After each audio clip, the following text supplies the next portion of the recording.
Assalamualaikum warahmatullahi taala wabarakatuh dan selamat pagi.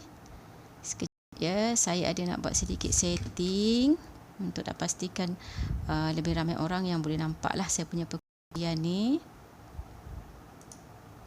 So, apa khabar pagi ni? Semoga sihat-sihat selalu. So, hari ni dah hari Rabu.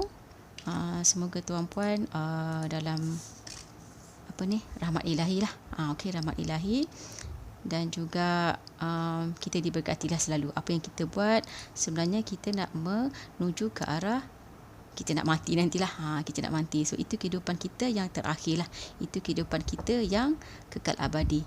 Okey, so pastikan matlamat apa-apa pun, macam contoh saya, matlamat saya untuk berkongsi ni pun adalah untuk memberilah kepada orang lain, memberi kepada orang lain supaya ilmu yang saya ada lebih diberkati Allah lah. Okey. So hari ini kita nak berkongsi berkenaan dengan mindset penyimpan emas berjaya. So apa mindset penyimpan emas yang berjaya? Okey. So 2-3 hari sebelum ni saya dah berkongsi berkenaan dengan dana kecemasan, dana-dana lain lah, dana-dana lain yang kita perlukan melalui emas. Salah satunya adalah melalui emas lah. Kalau untuk dengan perkara lain, macam contoh kata dana kecemasan yang first layer adalah dengan duit lah sepatutnya. Tapi kalau orang yang, saya selalu suka istilah panas tangan. So kalau dengan duit dia tak boleh nak simpan emas, dia tak boleh nak menyimpan even 3 bulan dana kecemasan. So sepatutnya dia menukarlah cara menyimpan tersebut kepada emas. Sebab bila menyimpan dengan emas, dah ramai orang berjaya meningkatkan dana kecemasan kepada yang lebih baik lah. Yang lebih baik sekurang-kurangnya ada 3 bulan pendapatan. Okay? So dah seterusnya 3 bulan tu ditingkatkan kepada 6 bulan dan seterusnya lagi 6 bulan dan mencukupkan kepada 1 tahun pendapatan. Okay. So kenapa nak simpan tu kan? So mungkin boleh tengok balik lah kenapa kena ada dana kecemasan kan. Tapi kalau dari segi kita dengan nama dana kecemasan tu pun kita dah tahu sebenarnya dana tu adalah kita nak guna bila ada kecemasan lah. Macam contoh kata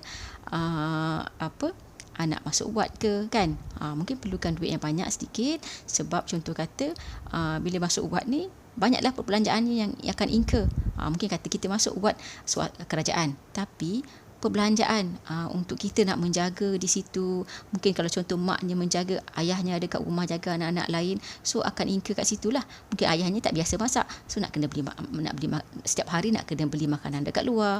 Situ dah incur kos kan. Itu kita tak masuklah dalam kita punya perbelanjaan yang kita jangka setiap bulan. Jadi kat situ ada kos.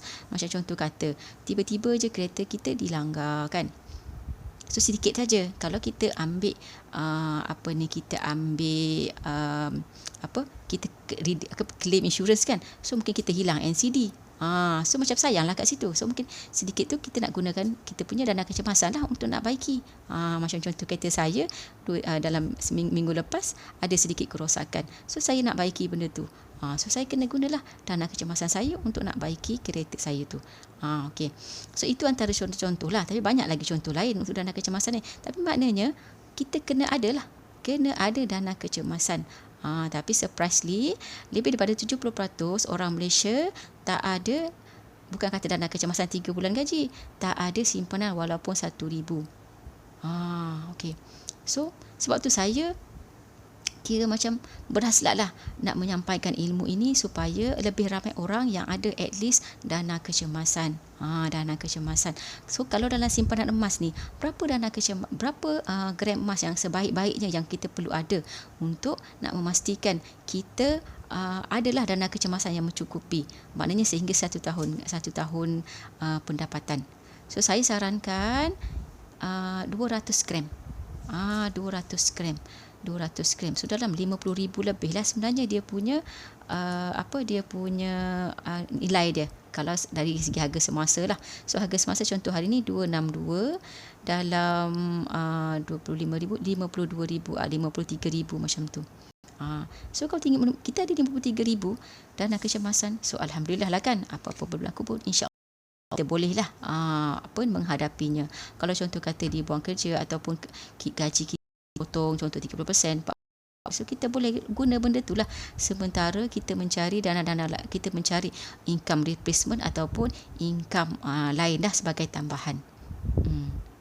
So penting lah kena ada. Kalau tak ada, maknanya nanti itu yang ramai macam bila ada kecemasan je nak mencari, kita tak nak sebut kan, kita mencari pinjaman-pinjaman kan, pinjaman-pinjaman yang tak sepatutnya pun. Kalau contoh kata pergi yang pinjaman yang yang bunga tinggi tu kan, yang kadar interestnya tinggi tu, so kita itu pun dah macam kita dah menletakkan kita punya keselamatan tu dalam bahaya lah sebenarnya. Sebab banyak kes kan, sebabnya kadar bunganya sangat tinggi, jadi kita nak bayar sebenarnya kita tak akan mampu bayar. Jadi bila kita simpan, bila kita meminjam daripada golongan tersebut lah, susah tak nak sebut kat sini. Okay, so bila kita ada, maknanya bila kita ada, contoh saya kata, contoh yang kata memang tak boleh simpan duit. So bila kita ada emas, kita simpan kita duit kita jadi emas. Bila kita ada emas sebenarnya adalah duit. So itu salah satu mindset lah, so hari ni kita nak bincang mindset penyimpan emas berjaya. Apakah? So hari ni part 1 lah, dia ada 10 mindsetnya. So hari ni saya nak cerita pasal 5 mindset yang pertama. Okay, so mindset pertama untuk berjaya, emas ni mesti disimpan 3 tahun dan ke atas. Okey, 3 tahun dan ke atas, maknanya kena simpan saja. Janganlah kita nak risau ada income, ada keuntungan ke tidak ke, simpan saja 3 tahun. Sebab harga emas ni dia ada kenaikan lah dalam masa terdekat. Tapi dalam 3 tahun ke atas, kalau ikut sejarah memang akan ada kenaikan harga. Okey, so 3 tahun ke atas. Macam contoh kata simpan 1 gram 1 bulan. Okey, kalau siapa yang tak ada, macam kata bajet rendah kan, so simpan je 1 gram 1 bulan, contoh RM262 hari ni. Kalau kata contoh paling tak ada pun, kata contoh 100 1 bulan. So macam mana nak dapatkan 100 1 bulan tu? Kita kena korban lah sebenarnya. Kena berkorban, mujahadah diri, nak pastikan kita akan boleh ada simpanan 100 1 bulan. At least lah, paling-paling orang kata paling busuk pun simpanlah 100 1 bulan untuk mengadakan kita punya simpanan, at least dana kecemasan tu kan. So macam mana nak ada kalau kita tak ada? Sebenarnya boleh aja. Tengok balik kita punya, dia cara sebenarnya nak menyimpan sama je semua. Cara nak menyimpan sama. So tengok balik kita punya perbelanjaan bulanan. Listkan balik perbelanjaan bulanan. Mana yang terlebih, mana yang terkurang. Mana terkurang tak boleh lah kan. Sepatutnya, sebab kita tak nak tambah dah, sebab kita ada bajet banyak tu je yang kita nak guna. Maknanya mana yang terlebih, yang sepatutnya yang boleh dikurangkan lah. Bila kita nak terlebih, mungkin kata tak terlebih, tapi bila kita tengok mana yang sebenarnya boleh dikurangkan. Contoh, kalau perempuan lah, kata suka beli baju, so mungkin beli baju dua pasang sebulan, mungkin kita boleh kurangkan beli kepada 1 pasang 2 bulan. Jadi kita dah boleh save kat situ, duit kat situ kan. So mungkin contoh-contoh benda lain, kata contoh permainan anak-anak ke kan, game permainan fizikal anak-anak, beli permainan fizikal. So kalau kata kita kat situ, banyak ni kita punya bajet setiap bulan kita beli permainan anak-anak, mungkin kita boleh kurangkan sedikit dan bagi ke dia sebagai permainan fizikal. Macam contoh, biar dia main benda-benda yang fizikal lah. So main kat luar instead of main kat rumah, dalam rumah je semua, mungkin boleh main badminton ke, maknanya yang boleh menggerakkan otot-otot dia orang lagi bagus daripada duduk dalam rumah aja kan. Okey, so itu contoh. So maknanya kena carilah mana-mana, sebab duit kita je yang kita kena manage. Kita tak boleh manage duit orang lain, kita boleh manage diri kita. So satu lagi, itu mindset kita. Maknanya kita patutnya jangan salahkan sesiapa lah sebenarnya dalam hidup kita ni dan apa yang berlaku. Tak boleh lah sebenarnya mindsetnya, sebab kita tak bersedia pada awal untuk menghadapi kecemasan. Jadi kita tak bersedia. Kalau kita bersedia, macam contoh tadi, ada 52,000. So dalam kecemasan sebenarnya, kalau contoh kebiasaan kita belanja contoh 5,000 satu bulan untuk satu keluarga, tapi bila dalam kecemasan kita akan on kita punya survival mode, mungkin kita akan jadi guna 3,000 saja. So kita akan boleh save, automatically kita akan boleh save 2,000 ataupun mungkin kata contoh paling kurang 1,000 bila survival mode. Sebenarnya kita macam tu, manusia ni dia akan react kepada keadaan. Okey. So kita kena adjust. Janganlah kita deny pada diri sendiri, tak boleh, sedangkan kita tak cuba. Kita kena cuba dan cari ilmu lah macam mana benda tu boleh sesuaikan dengan keadaan semasa kita. Okey. So cari je mana perbelanjaan kita yang boleh dikurangkan untuk kita boleh menyimpan. So kalau anda ini kita bercerita, kalau anda orang yang boleh menyimpan dalam duit, nak penuhkan 3 bulan tu boleh, so boleh. Tapi kalau previous sejarah, memang selama ni anda tak boleh simpan, contoh gaji 3,000, anda tak boleh simpan pun ada 9,000 dalam akaun satu masa. Duduk di situ dan kita tak guna untuk sebarang perkara-perkara yang kebiasaannya kita guna, yang memang sebenarnya adalah satu perbelanjaan bulanan. So maknanya kat situ dah proven anda, tuan-puan, bukan penyimpan wang tunai yang berjaya lah. Sebab wang tunai ni emosi dia adalah untuk berbelanja. Tapi bila emosi simpanan emas, macam contoh macam ni, bila saya cakap pasal simpanan emas, dia merujuk kepada simpanan emas yang macam ni lah. Emas pelaburan lah. Bukan merujuk kepada, saya tak ingat pula nak ni. Bukan merujuk kepada cincin atau gelang ataupun subang macam tu. Tak. Sebab ada banyak kriteria, banyak dia punya sebab lah kenapa barang kemas tu tak sesuai sebagai pelaburan. Okay, nanti boleh tengok lah saya punya live sebelum ni lah, saya ada kongsikan kenapa barang kemas bukan dikategorikan sebagai emas pelaburan. Inilah yang berketulinan 999 lah. Okey. Emas, pure emas Okey. So kena simpan dalam masa 3 tahun. So simpan saja. Kalau contoh 1 bulan, maknanya at the end of 3 tahun kita ada 36. 36 gram. So kalau contoh hari ini 36 gram, berapa nilai dia nanti masa depan kalau contoh 36 darab 2. So maknanya dah ada kat situ 3 bulan dana kecemasan lah kalau yang bergaji 3,000. So istiqomah saja. Bila simpan tu, beli hari ni, kena cari ilmu lah. So sebab bila apa-apa pun sebenarnya kena cari ilmu lah kan. Nak semayang pun, nak solat pun kena ada ilmu. Kalau tidak nanti tak sah lah semayang tu kan. Kalau semayang, pergi semayang terus, tak ambil wuduk dulu, contohnya. Okey. So kita tak tahu apa dukun, apa sunat, apa yang wajib, apa yang tidak kan. Okey. So kena cari ilmu. Maknanya bila simpan tu janganlah ada mindset aku nak jual tahun depan. Tak boleh. Dia 3 tahun kena simpan. 3 tahun kena simpan. So saya just first layer macam ni je lah. Okey.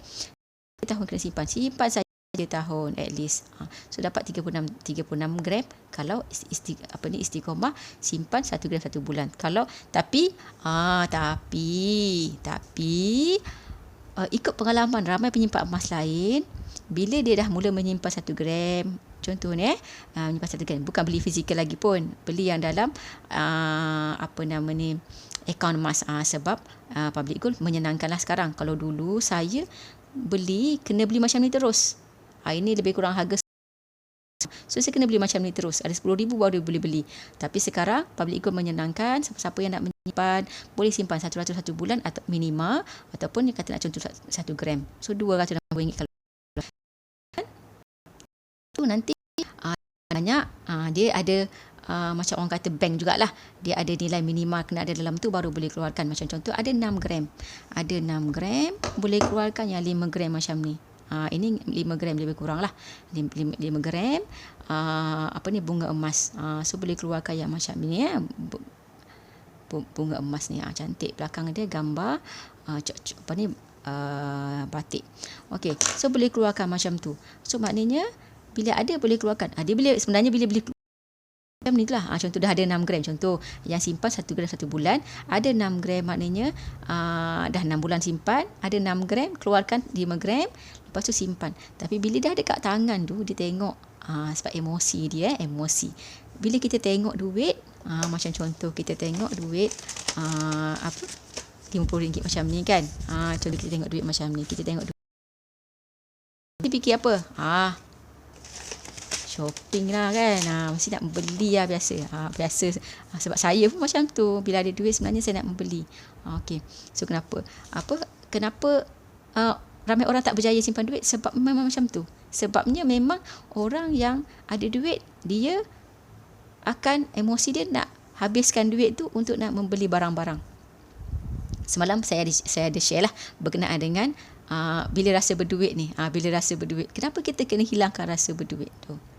Bila dengan simpan emas, kita hilang rasa berduit. Jadi contoh kata dah ada 6 gram, keluarkan dapat 5 gram macam ni. So keluarkan simpan. Kecil je. Macam ni.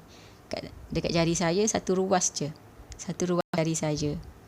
So kecil je. So jangan risau. Simpan je dalam satu. Macam contoh ini saya beli macam ni lah. Saya beli macam IC holder ni, simpankanlah. Kita punya kad kerja holder tu kan, putih tu, simpannya macam ni je. Kalau contoh kata nak simpan macam ni kecil, dia akan bagi dalam bentuk ada casing dia lah. Ni casing dia. Dia akan hantar kat kita. Public good akan hantar dalam casing macam ni lah. Okay, casing macam ni, berpenutup macam ni. So kita boleh simpan macam ni pun boleh simpan dah sebenarnya. Okay. So bila kita simpan, emosi kita sebenarnya kita nak simpan lagi. Percayalah cakap saya. Ada penyimpan emas saya yang bila dia dah menyimpan, lepas tu tahu-tahu dia kata dia dah beli lagi 2 lagi. Yang satu ni pun tak habis bayar lagi sebab dia ambil yang insurance, ansuran lah lebih kurang kita kata. Dia easy payment patuh syariah lah. Banyak 10 kali yang dia ambil first tu. Tapi dia tak habis lagi bayar, dia dah bayar, dia beli yang lain lagi. Maknanya ada dalam masa yang sama dia ada 3 pembelian. Dia tak boleh menyimpan duit sebenarnya. Dia bukan orang yang jenis boleh menyimpan duit. Bila saya tanya dia, ada ke 3 bulan pendapatan? Dia tak cakap lah, dia tak jawab lah. Dia just bahasa badan dia cakap dia tak ada 3 bulan pendapatan simpanan dana kecemasan. So ini bila saya percaya, bila dia dah ada 3, saya tak tahu berapa nilai dia beli, tapi yang pertama tu saya tolong lockkan, dia beli 1 dinar. 1 dinar harganya 1,000 lebih lah. So kalau dia beli 3 tu, dia dah ada 3,000 lebih lah. Okay, dia dah ada simpanan emas 3,000 lebih. Kan? So banyaklah tu. Bagi orang yang tak pernah ada simpanan. So bila dia ada macam ni, dia takkan senang-senang lah nak pergi jual. So kalau kata contoh kita ada duit dalam bank, memang cepat je 3,000 tu nak habis. Tapi kalau dalam bentuk ni dinar, contoh ni dinar lah, ini dinar 10 gram 10 dinar ni. So dia, kalau contohnya kawan saya tadi tu, dia beli 1 gram yang 1 dinar lah. Okay, so bila dia beli yang tu, dia ada kekal lah duit dia masuk dalam ni, simpan kat sini. Dia pun cakap dia tak sabar, dia kata dia masa yang belum dapat lagi tu, dia cakap dia tak sabar nak tengok hasil titik peluh dia dalam bentuk emas macam ni. Dia lelaki. Okay, so kena ada ilmu, maknanya kena simpan saja. Tapi percayalah, bila kita simpan, sebenarnya simpan emas ni, kita memang akan jarang rasa nak menjual lah. So saya tak pernah jual lagi lah. Saya punya emas, saya simpan emas macam ni lah. Saya simpan yang saya kenal, yang saya dalam bentuk emas pakai, emas perhiasan tu dah lama. Tapi dalam bentuk macam ni saya mula simpan, di jual lagi. Dah 8 tahun saya tak pernah jual lagi. Even saya renovate rumah pun saya simpan dalam bentuk duit lah. Saya simpan dalam bentuk duit sebab saya sayang saya punya emas. Saya simpan dalam bentuk duit. Tapi mungkin orang ada yang jenis yang pergi rolling, pergi pajak. Tapi saya lebih prefer yang emas tu emas. Yang saya nak dana yang benda lain tu, yang macam yang dana yang macam contoh 2 tahun, saya simpan dalam bentuk wang lah untuk nak contoh saya renovate rumah.